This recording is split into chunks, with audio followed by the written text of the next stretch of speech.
সকলেই আমরা প্রায় টিট ফর ট্যাট কনসেপ্টটাতে বিশ্বাসী, অর্থাৎ কেউ খারাপ ব্যবহার করলে আমরা সময় এবং সুযোগ বুঝে ততটাই খারাপ ব্যবহার ফেরত দেব, বা প্রয়োজনে নিজেদের রাগ থেকে আরেকটু বেশি খারাপ ব্যবহার করব। কিন্তু ডিপলি ভেবে দেখলে এটা একটা নেভার এন্ডিং প্রসেস। আমার খারাপ ব্যবহার করার পর সে আবার রিভেঞ্জ নিতে চাইবে, দেন আমার মধ্যে নেগেটিভিটি আসবে, আমিও আবার সেটা ফেরত দেব। এইভাবে শত্রুতা চলতেই থাকবে। তার চেয়ে বরং কেউ খারাপ ব্যবহার করলে অবশ্যই অ্যাপ্রিসিয়েট করব না, ইগনোর করতে পারি, ডিস্টেন্স মেনটেন করতে পারি, বাট একই ধরনের খারাপ ব্যবহার ফেরত দিয়ে নিজেদের এনার্জি ওয়েস্ট করব না। আমাদেরই ক্ষতি, যে যেমনই ব্যবহার করুক না কেন, আমি যেমন আমি তেমন ব্যবহার করব।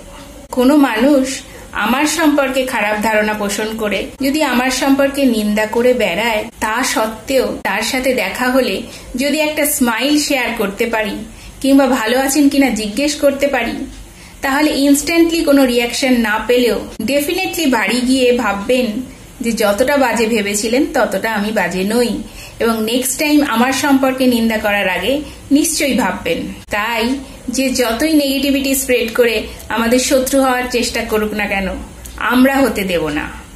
আমরা সবাইকে আমাদের ফরে এনে আমরা বন্ধু বানিয়েই ছাড়ব। Spread positivity. টাটা।